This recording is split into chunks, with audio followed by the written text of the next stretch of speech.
கண்ணியத்துக்குரிய ஏக இறைவன் அல்லாஹ்வின் நல்லடியார்களே, நம் அனைவருக்கும் அந்த ஏக இறைவனுடைய அருள் உண்டாவதாக. இப்போது ஒரு 2 நாளைக்கு முன்னாடி நமக்கு சரியான ஒரு துயரமான செய்தி நாம் கேள்விப்பட்டோம். ரொம்ப அதிர்ச்சியான செய்தி கூட. அதாவது வயநாடு, கேரளாவில் இருக்கிற வயநாடு, அந்த நிலச்சரிவில் 3 கிராமம் டோட்டலாக கம்ப்ளீட்டாக அவுட் ஆகிடுச்சு. இப்போ இந்த செய்தியை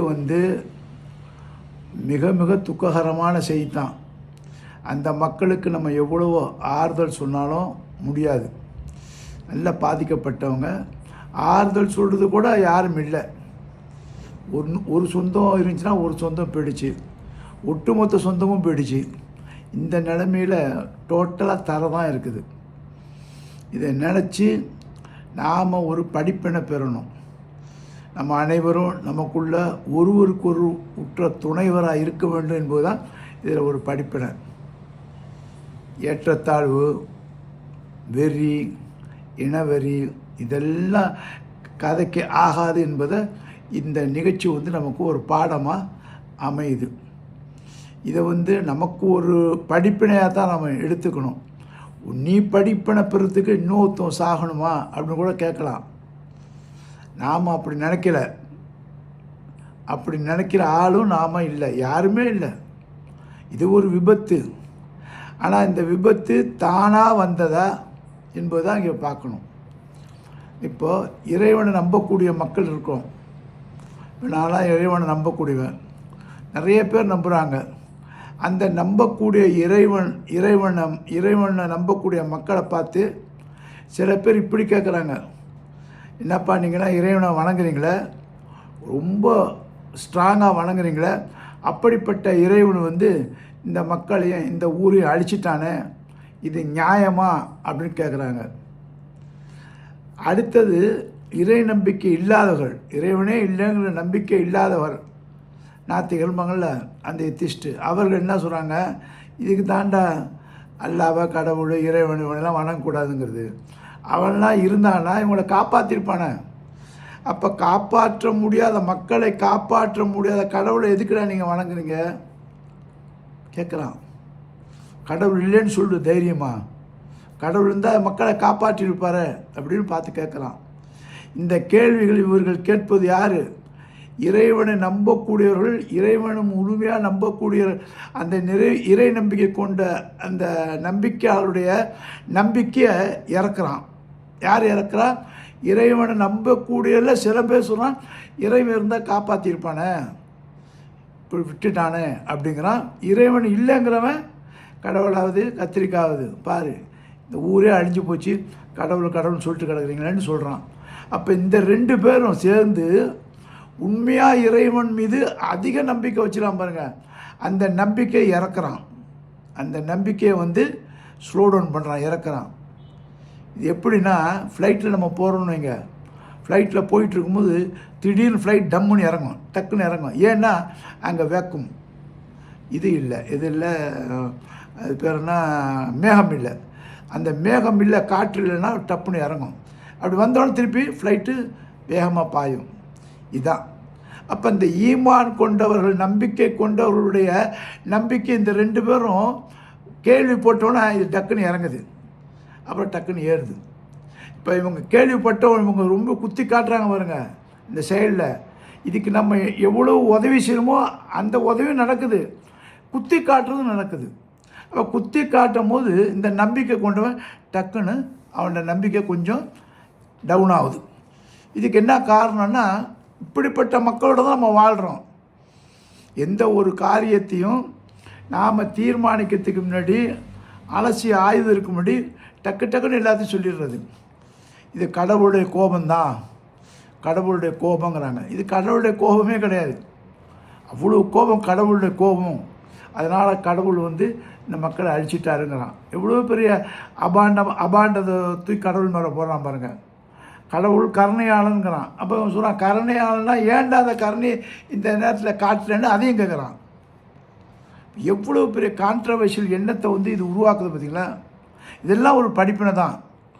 அப்போ இந்த படிப்பினை வந்து நாம் எப்படி உணரணும், நாம் எப்படி அறியணும் அப்படிங்கும்போது எல்லாம் வந்து இந்த திருக்குறான் இறைவனுடைய வேதம் தான். ஏன் இறைவனுடைய வேதத்தை போய் சொல்கிறோன்னா, இந்த மக்கள் இறைவனை போய் தான் சொல்கிறாங்க. எந்த ஒரு இன்சிடென்ட்னாலும் இறைவனால் வந்தது, எந்த இன்சிடென்ட்டோடு போனாலும் இறைவனால் வந்தது, இறைவனை நம்ப முடியாது, நம்மளோட நம்பிக்கையை குறைக்கிறாங்க. இப்படிலாம் இறைவனை சுற்றி ஒரு நிகழ்ச்சியை காட்டுறாங்க. அந்த நிகழ்ச்சி இறைவன் செய்து காட்டி கொண்டு தான் இருக்கான். இதை நல்லா பார்க்கும்போது அல் குரான் ஏன் இவங்க இறைவனை சுட்டி காட்டுறாங்க, குத்தி காட்டுறாங்கும் போது அதே இறைவனுடைய வசனங்களை வச்சு நம்ம பேச வேண்டியதாக்குது. சில விஷயத்தில் மனசு கஷ்டமாக்குது. நம்மளை தைரியப்படுத்தணும் அப்படின்னா என்ன அப்படின்னா இறைவனுடைய கித்தாபிலே தான் போகணும். அந்த புத்தகத்தில் தான் போய் பார்க்கணும். அப்படி பார்க்கும்போது இறைவன் 139வது அத்தியாயம் 28வது வசனம் 29வது வசனம், 38வது அத்தியாயம் 28வது வசனம் 29வது வசனம், நான் மனிதருக்கு பல உதாரணங்களை சொல்கிறேன், அப்படி இருந்தும் இந்த மனிதன் சிந்தித்து தன்னை திருத்தி கொள்ள மாட்டேங்கிறான். நல்லா பாருங்கள், இறைவன் என்ன சொல்கிறான், பல உதாரணங்களை சொல்லிக்கிட்டே இருக்கேன், அப்படி இருந்து இந்த மனிதன் வந்து சிந்தித்து உணர்ந்து தன்னை காப்பாற்றி கொள்ள மாட்டேங்கிறான். இந்த ஆபத்துலாம் வருமே அப்படிங்கிறத அதை நான் சுட்டி காட்டுறேன், அதான் உணர மாட்டேங்கிறான் அப்படின்னு இறைவன் வந்து 39வது அத்தியாயம் 28, 29வது வசனத்தில் கூறுறான். அடுத்தது பாருங்க,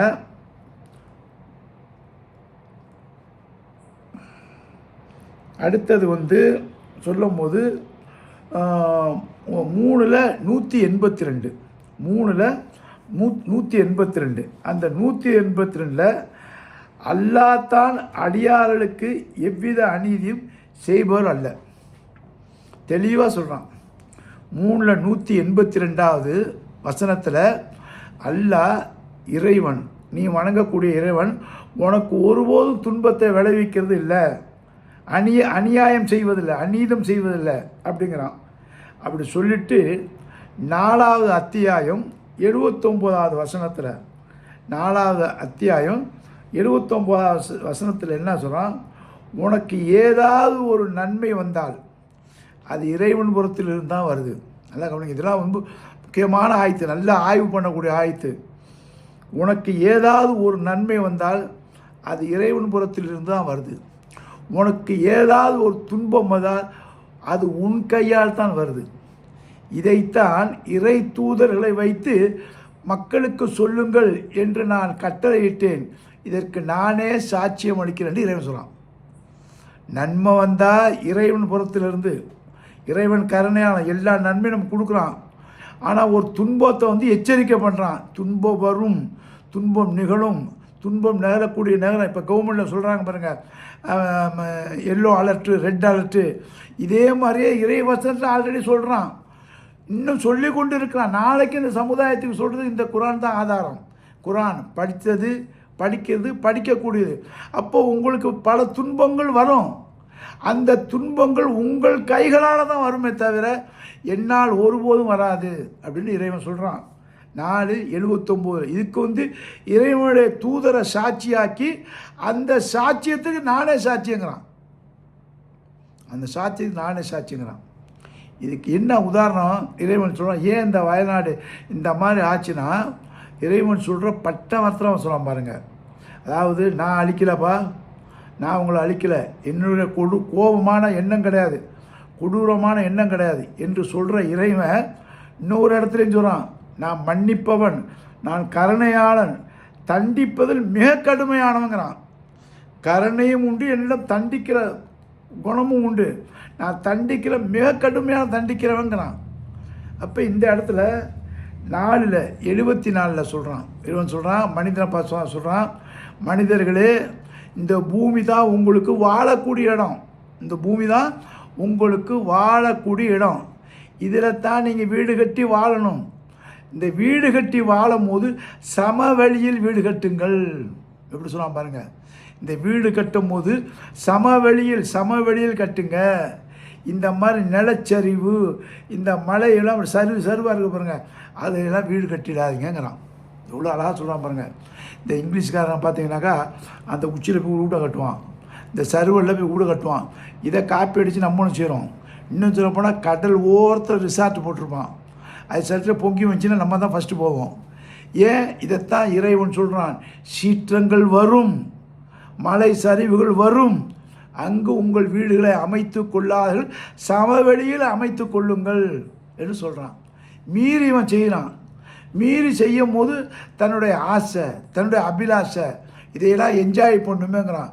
அப்போ துன்பம் வரும்னு இறைவன் சொல்லி காட்டுறான். அப்போ அந்த துன்பம் யாரை கொண்டு வருதோ ஒன்றை கொண்டு தான் வருது. உன் கைகளால் ஏற்பட்டு கொண்ட துன்பத்திற்கு என்னை ஒருபோதும் நீ குற்றவாளியாக ஆக்கிவிடக்கூடாதுன்னு சொல்கிறான். இந்த இடத்துல எதெல்லாம் சொல்கிறது மனசு கஷ்டமாக தான் இருக்குது, ஆனால் சொல்லாமல் இருக்க முடியல. ஏன்னு கேட்டிங்கன்னா, இறை நம்பிக்கையாருடைய ஈமான், அதாவது இறை நம்பிக்கையாருடைய விசுவாசத்தை சில மக்கள் அந்த விசுவாசத்தை குறைக்கிறாங்க. இதனால தாண்டா வந்துச்சு, ஆண்டவன் இல்லைடா, அப்புறம் கடவுளே இல்லைடா, கடவுளே இல்லாதவன் தான்டா, கடவுளே இல்லைடா, அதால் தாண்டா இதையெல்லாம் நீங்கள் இதையெல்லாம் ஏன்டா நீங்கள் நம்புறீங்க, கடவுளே இல்லைங்கிறான். அப்போ கடவுளுக்கான காப்பாற்றுமேங்கிறான். கடவுள் சொல்கிறார், இந்த இதெல்லாம் முன்னாடியே நான் சொல்லிட்டேன், எச்சரிக்கை செய்த உன் கையால் நீ வாங்கின துன்பத்திற்கு என்ன ஏன்டா குறை சொல்கிற அப்படிங்கிறான். ஏன்னா இறைவனை குறை சொல்வதாலும் இறை நம்பிக்கையை சுட்டி காட்டுவதனாலும் இந்த வார்த்தைகளை நம்ம எடுத்து போட வேண்டியதாகுது. அப்போ இன்னும் ஒரு இடத்துல இறைவன் சொல்கிறான், இந்த பூமி இருக்குது பாருங்கள், இந்த பூமி ஆடும் அதிரும், இந்த பூமி ஆடும் அதிரும் என்பதற்காகவே இந்த பூமியின் மேலே நான் மலைகளை வைத்தேன், மலைகளை ஊண்டி இருக்கிறேன். குச்சியை அடித்த மாதிரி ஒரு குச்சியை நம்ம அடிக்கிறோம் பாருங்கள், அடித்தா அது உள்ளார இறங்கும், அந்த உள்ளார இறங்குற வெயிட் அது காத்துக்கிட்டு இருக்கும், காபந்து பண்ணும், இப்படி ஆடாது, பேலன்ஸுக்கு. அப்போ இந்த உலகம், இந்த உருண்டை, இந்த பூமி பேலன்ஸாக இருப்பதற்கு இந்த மலைகளை மவுண்டனை நான் வச்சேங்கிறேன். இன்றைக்கி உலகம் பூரா பாருங்கள், ஒரு சைடில் ஆரம்பித்து அப்படியே உலகம் பூரா எல்லா ஊர்லேயும் மலை இருக்கும். அந்த மலையை நம்ம தேவைக்கு எடுக்கலாம், தேவைக்கு எடுக்கக்கூடாதுன்னு இல்லை, அதற்காக அந்த கனி வளங்கள் வேணும், அதில் நிறைய காசு இருக்குன்னு சொல்லி ஆபத்துக்கு மேலே ஆபத்தான ஆழத்தை தோண்டி அதை எடுத்திங்கன்னா என்ன ஆகும் யோசனை பண்ணி பாருங்கள். இறைவனுடைய மலை இருக்க மவுண்டனு எரிமலை இருக்குது, அது நம்ம கொண்டு எரிமலை ஆக்கலாம், அதை இறைவன் படைத்த எரிமலையை பற்றி இறைவன் சொல்கிறான். அந்த எரிமலை பக்கத்தில் நீ வாழாத, அது பொங்கி வந்துச்சுன்னா நீ போயிடுவ. அதே மாதிரி மலைகளை குடஞ்சி நீ 1000 அடி 2000 அடி 1 மைல் 2 மைல் உள்ளார தொலை போடும் போது அந்த மலைகளை நீ பலகீனப்படுத்துகிற. அப்போ பலகீனப்படுத்தும் போது அந்த வேக்கம் என்ன செய்யும் யோசனை பண்ணி, இதெல்லாம் நமக்கு ஆபத்தை உண்டாக்கும். அதே மாதிரி கடல் இருக்குது, அந்த கடல் மட்டும் மேலே இருக்கும்போது கீழே வீடுகளை கட்டாதங்கிறான். எவ்வளவு அறிவுபூர்வமான சொல்கிறான் இவன். இவ்வளவு சொல்லிவிட்டு இதில் நீ மீறி உன்னுடைய ஆசையை நிறைவேற்றுங்கும் போது நல்லது கெட்டது ஓம்புறத்திலிருந்து தான் வருது, என்னுடைய புறம் இல்லைங்கிறான்லாம். இப்போ இவ்வளவையும் சொல்கிறது இந்த படிப்பினை தான். ஈமான் கொண்டவர்களே, நீங்கள் அல்லாவின் கருணையின் மீது நம்பிக்கை இழந்து விடாதீர்கள்ங்கிறான். அல்லாவின் கருணையின் நம்பிக்கை இழந்து விடாதீர்கள். அவன் சொல்கிறான் உன் நம்பிக்கை டல்லாக்குறான், கடவுள் மறுப்புறான் உன் நம்பிக்கை டல்லாக்குறான். ஆனால் இறைவன் சொல்கிறான், என் நம்பிக்கையின் மீது கருணை இழந்துடாத. இப்படிப்பட்ட துன்பம் உன் கையால் வந்தாலும் அதில் பல வகையான துன்பங்களையும் உனக்காக நான் மன்னிக்கிறேன். உன் கையாலே நீ துன்பத்தை ஏற்படுத்தி கொண்டாலும் அதிகமானவற்றை நான் மன்னிக்கிறேன் அப்படிங்கிறான். எவ்வளோ பெரிய கருணை பாருங்க. அப்போ இந்த துன்பத்தில், இந்த விபத்தில் ஆளாக்கப்பட்டவர்கள் எல்லாம் இறைவனை நம்பக்கூடியவராக இருந்தாங்கன்னா அவனுக்கு இறைவன் வாக்களிப்பது சொர்க்கம்தான், ஃபிர்தௌஸ் சொர்க்கம் தான் கொடுப்பான். அதில் எந்த விதமான சந்தேகம் இல்லை. ஏன்னு கேட்டிங்கன்னா, இறைவனை வணங்கி இறைவனுடைய உதவியை தேடி ஒவ்வொரு நாளும் வாழ்கின்ற மக்களுக்கு இறைவன் சொன்னால் என்னுடைய புறத்து உதவி ஒருபோதும் கட்டாகாது, அது உனக்கு நிச்சயமாக உண்டு. அது இங்கேயும் உண்டு, மறு உலகத்திலும் உண்டு. நீ செத்த பிறகு அதை நீ சுகமாக அனுபவிப்ப. அதுதான் அந்த மனிதனே செத்த மனிதனே அவன் சொல்லுவாங்கிறத இறைவன் சொல்கிறான். இதை நம்புறீங்களோ நம்மளே தெரியாது. நம்பியவர் நம்பட்டும், நம்பாதவர் மறுக்கட்டுங்கிறான். 18வது அத்தியாயத்தில் 29வது வசனம் சொல்கிறான், விரும்பியவர் ஏற்கலாம், விரும்பியவர் நிராகரிக்கலாம். நம்புனா நம்புனா விடு. அவன் இறந்தவனில் நல்லவனாக இருப்பான், கெட்டவனும் இருப்பான். அந்த கெட்டவனுக்கு பனிஷ்மெண்ட் தான். நல்லவன் என்ன நினைப்பான், திருப்பி சொல்லுவான், இதே மாதிரி பலது வந்தாலும் எனக்கு சந்தோஷமாக இருக்கும். இறைவா, என்னுடைய குடும்பத்தாரெல்லாம் இந்த இந்த துன்பத்தை பார்த்து அழுகுறாங்க, நான் இந்த இந்த கஷ்டத்தில் நீ எனக்கு இன்பத்தை கொடுத்தேங்கிறத அவங்கள்ட்ட போய் நான் சொல்லிட்டு வர்றேன் அப்படிமா. முடியாது. அப்போ துன்பத்துலேயும் இன்பம் இருக்குது, அந்த துன்பத்துலேயும் இன்பம் இருக்குது. ஆனால் இந்த விஷயத்தில் நாம் எல்லாரும் ஒற்றுமையாக இருந்து அந்த மக்களுக்கு உறுதுணையாக இருக்கணும். அதில்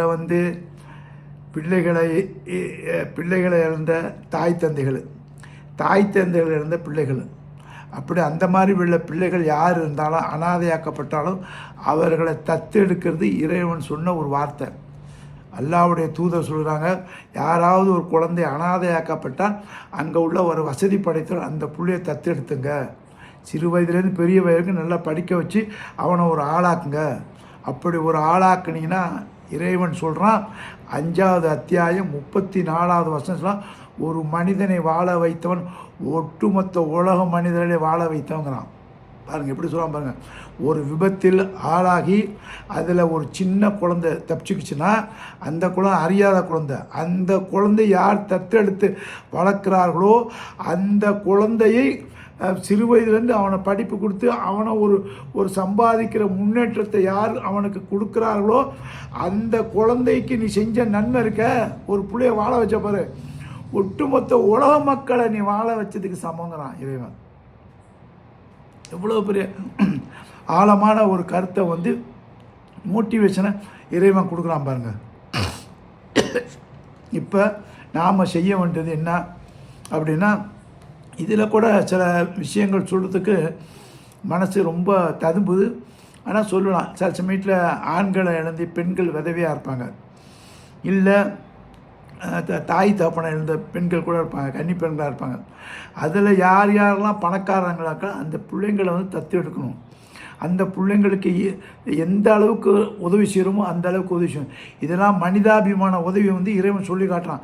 உன் கண்ணு முன்னால் ஒரு குடும்பம் அழிஞ்சிருக்குது, உன் கண்ணு முன்னால் ஒரு குடும்பம் அழிஞ்சு அதில் ஒன்று தப்பிச்சிருக்குது, உன் கண்ணு முன்னால் பல பேர் வெளியே வந்தீங்கன்னா பல பேர் இறந்துருக்காங்க, இதை பார்க்குற, இதுக்கு நீ என்ன செய்ய போகிற அப்படின்னு இறைவன் கேட்குறான். அதான் அல்லாஹ்வுடைய தூதர் சொல்கிற ஒவ்வொரு வார்த்தையும் மணி மணி மணி மாதிரி உள்ள வார்த்தைகள்.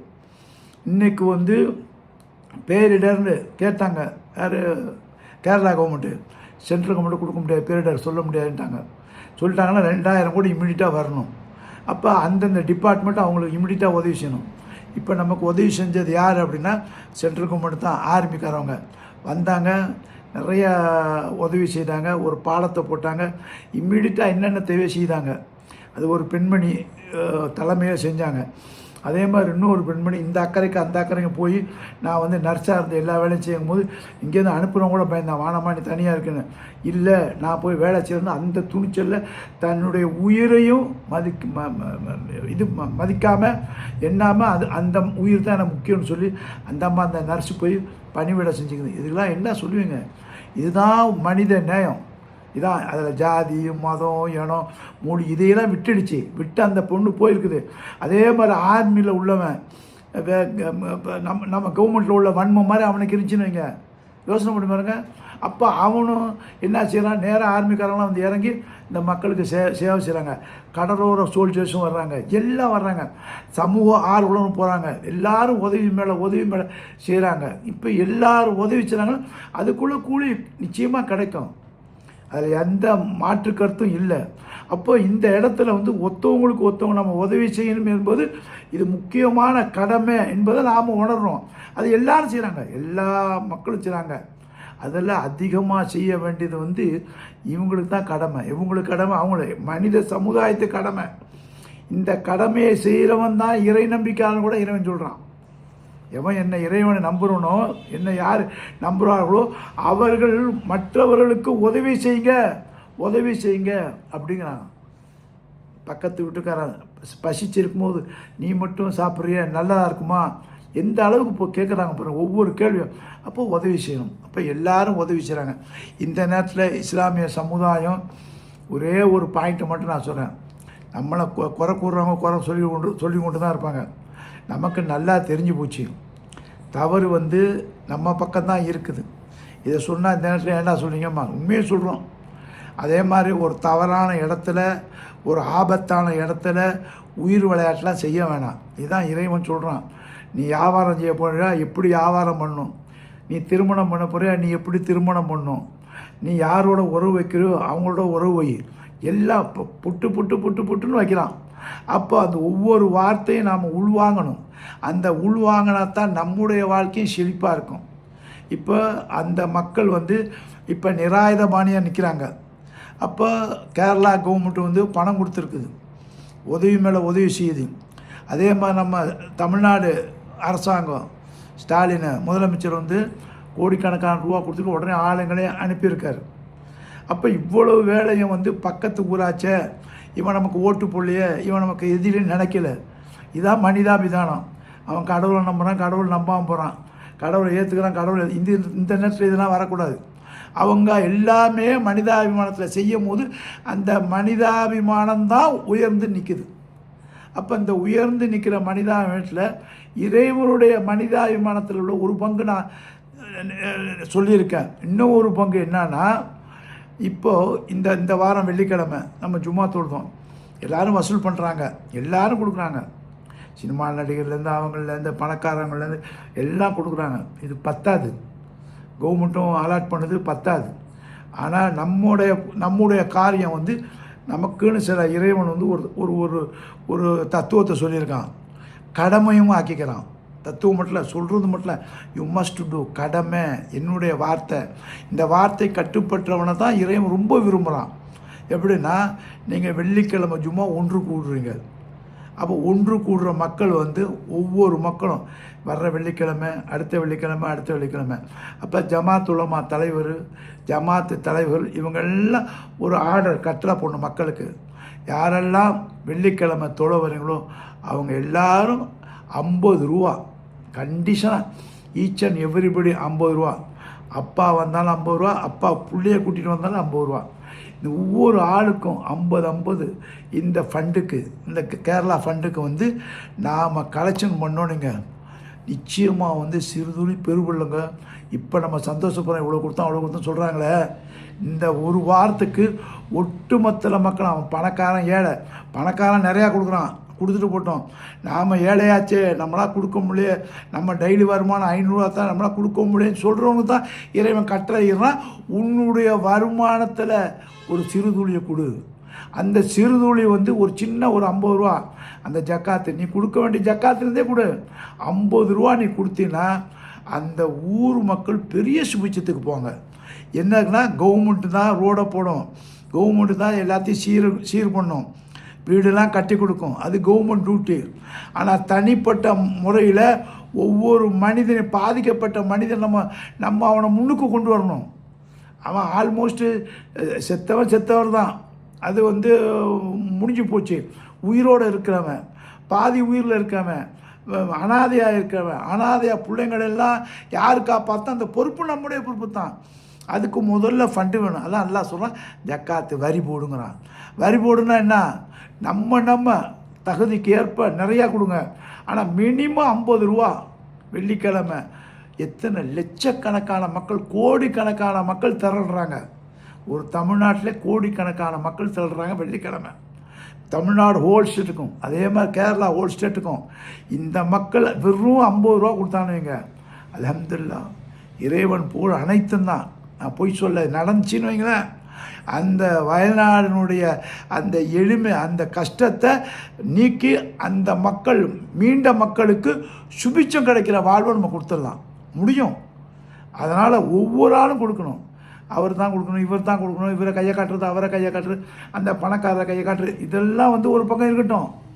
பணக்காரனுக்கு கொடுப்பான், அவனுக்கு மனம் இருந்தால் தான் கொடுப்பான். மனம் இருந்துச்சுன்னா அள்ளி கொடுப்பான், அது வேறு. அதுக்குள்ளே கூடி இறைவன் நிரப்பமாக கொடுப்பான்.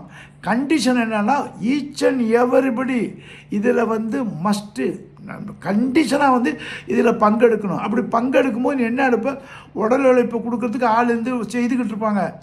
இனி எல்லாரும் நவந்துருவாங்க. உடல் உழைப்பு போனோன்னு அந்தந்த ஊர், அந்தந்த இதெல்லாம் நல்லா ஆகிடும். ஆனால் பிள்ளைங்க, பெற்றோர்கள், இந்த தாய் தாய் தந்தை இருந்த அந்த பிள்ளைங்க இவங்களாம் அனாதையாக இருப்பாங்களே, இவங்க யார் எடுப்பா சொல்லுங்கள்?